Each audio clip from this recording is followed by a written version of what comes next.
La CEDEAO examine à la loupe la situation au Burkina Faso et en Guinée-Bissau. Le président de la République, Alassane Ouattara, a participé aux travaux à Accra, au Ghana. L'actualité en Côte d'Ivoire, c'est la 6e édition de la Journée nationale de promotion de la santé bucco-dentaire. Au programme des consultations gratuites aux populations sur toute l'étendue du territoire national. Enfin, toujours la grogne au Burundi contre un 3e mandat du président Pierre Nkurunziza. Des manifestations ont eu lieu aujourd'hui à Bujumbura, la capitale. Voilà donc pour les titres. Bonsoir à tous. La communauté économique des États de l'Afrique de l'Ouest a donc planché aujourd'hui à Accra, au Ghana, sur la situation politique et sécuritaire au Burkina Faso et en Guinée-Bissau. La 47e session ordinaire de la conférence des chefs d'État et de gouvernement a été également l'occasion de présenter un mémorandum sur ces États. À noter que le président de la République, Alassane Ouattara, a également pris part aux travaux. Le chef de l'État, Alassane Ouattara, doit donc regagner Abidjan ce soir.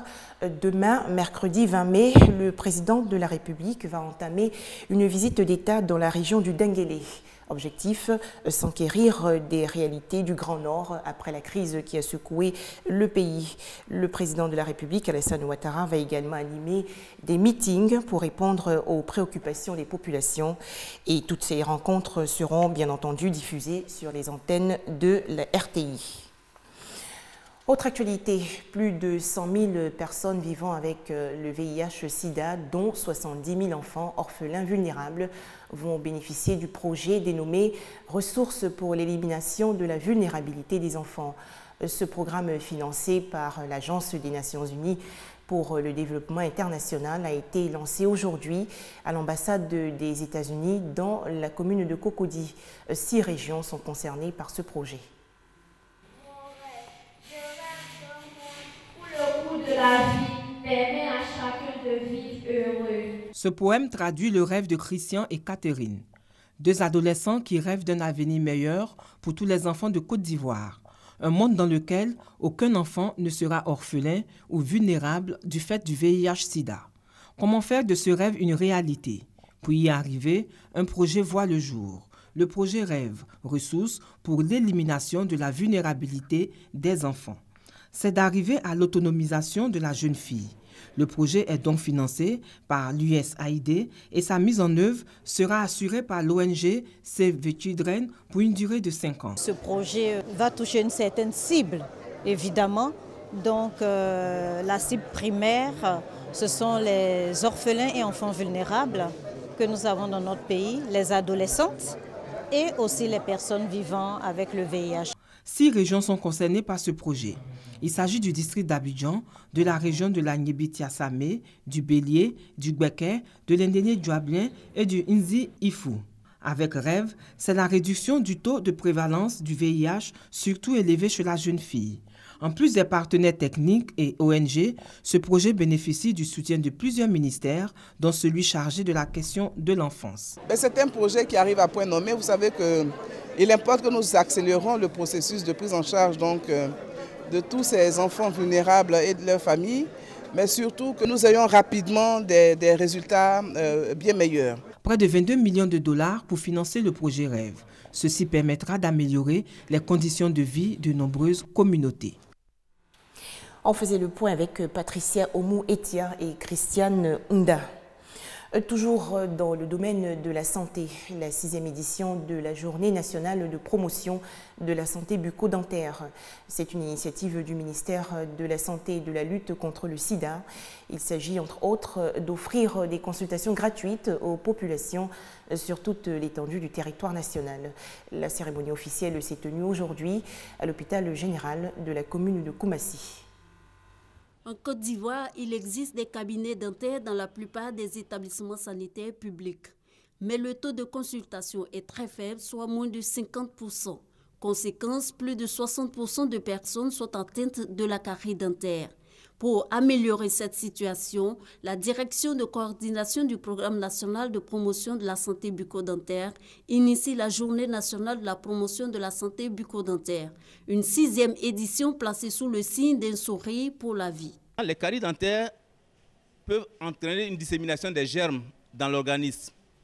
On a des germes qui peuvent aller au cerveau, des germes qui peuvent aller au niveau des articulations, au niveau des reins, au niveau du cœur et d'autres éléments. Et on sait que les germes aussi, les germes, c'est-à-dire les bactéries, peuvent être dangereux, par exemple, chez les femmes enceintes pour le fœtus. Donc tous ces éléments concourent à nous amener à faire en sorte que nous ayons une bouche propre, une hygiène correcte pour au moins éviter un maximum de pathologies qui se font à distance. Au menu de cette journée, des séances de sensibilisation, de consultation et de soins bucco-dentaires gratuits au profit des populations. Bon, ce que j'ai appris de nouveau, quand le médecin a dit chaque 6 mois, il faut venir voir le dentiste. J'ai eu des problèmes de dents, mais quand le médecin m'a dit il faut toujours se brosser au coucher, j'ai fait ça, ça me fait au moins 1 an, je n'ai plus eu de problème de dents. Selon les spécialistes, pour avoir un beau sourire, rien ne vaut le brossage quotidien des dents et des consultations régulières chez le dentiste. Une façon de mieux prévenir la carie dentaire. Un reportage de Ami Sissoko. Un tout autre sujet à présent. Les carburants à faible teneur en soufre offrent des avantages évidents pour l'environnement. C'est ce qui ressort d'une rencontre entre experts environnementaux de la sous-région ouest-africaine, une initiative du programme des Nations Unies pour l'environnement. Les travaux se sont déroulés à Abidjan les 18 et 19 mai. On fait le point avec Franck Wadio. Un geste de pompiste et le carburant est dans le véhicule. Mais ce carburant, si nécessaire pour la conduite, émet du gaz à forte teneur de soufre, dangereux pour la santé car facteur de troubles respiratoires. Le constat est fait par la Coalition pour le climat et l'air pur auquel adhère la Côte d'Ivoire, et cela à juste titre. Le niveau de soufre en Afrique de l'Ouest est très élevé. Et on parle même d'une norme en Côte d'Ivoire qui est de 2500. Mais en fait, quand on repart jusqu'à 2014, le niveau n'était pas ce qu'on a aujourd'hui. Cela veut dire que depuis 20 ans, le niveau s'est augmenté de façon effroyable. L'heure est grave selon les observateurs. Il faut réduire le soufre dans le carburant. C'est le sens de cette rencontre régionale d'Abidjan.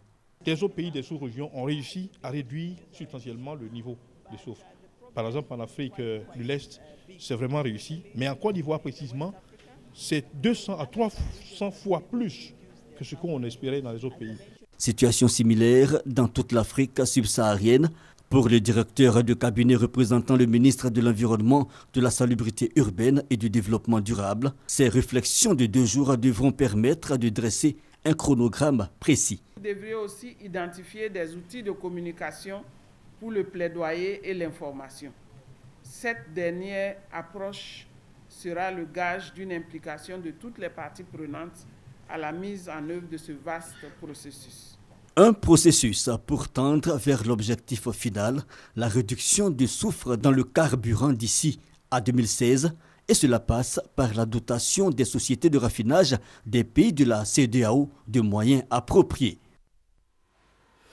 Le Burundi, toujours contre un 3e mandat du président Pierre Nkurunziza. Les principaux leaders de la contestation ont appelé aujourd'hui 1 millier de manifestants à continuer le mouvement. C'était lors d'un meeting improvisé à Bujumbura, la capitale, où des militaires burundais ont effectué quelques tirs de sommation. Encore une attaque de Boko Haram dans le nord-est du Nigeria. 3 morts, 7 femmes enlevées et 13 blessés le 16 mai dernier dans un village de l'état de la Damawa. Des réserves de nourriture ont également été pillées. Le Westgate va réouvrir à Nairobi au Kenya. Le centre commercial ravagé en septembre 2013 lors d'une attaque des islamistes Shebab ouvrira à nouveau ses portes en juillet prochain. Il avait été partiellement incendié par les djihadistes affiliés à Al-Qaïda.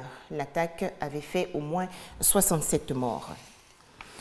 En Thaïlande, l'ex-premier ministre a comparu aujourd'hui devant la Cour suprême. Yingluck Shinawatra est accusé de négligence dans l'exercice de ses fonctions, notamment de n'avoir pas stoppé un programme de subvention à la culture du riz, lequel a provoqué des pertes financières au pays. L'ancien chef du gouvernement thaïlandais a plaidé non coupable devant les juges. Yingluck Shinawatra a été libéré sous caution.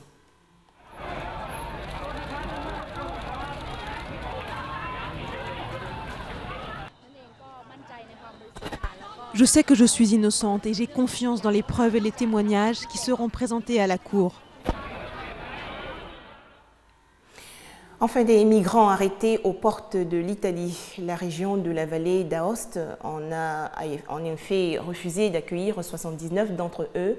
La localité située dans le nord-ouest de l'Italie récuse cependant toute accusation d'égoïsme.